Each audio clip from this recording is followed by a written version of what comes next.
আজকে নিজের হাতে আপনাদের জন্য ফ্যান বানিয়েছি। দুইটা ব্যাটারি দিলেও চলে, ব্যাটারি চার্জ গেলে ব্যাটারি চার্জ তো দেওয়া যায়।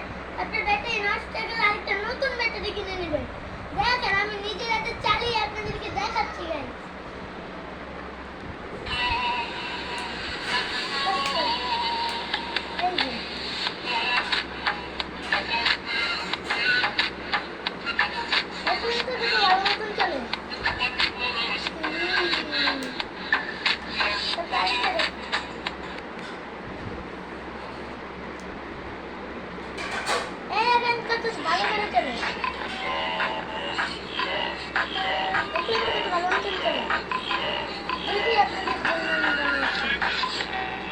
এই দেখলেন এই দুইটা ফ্যান।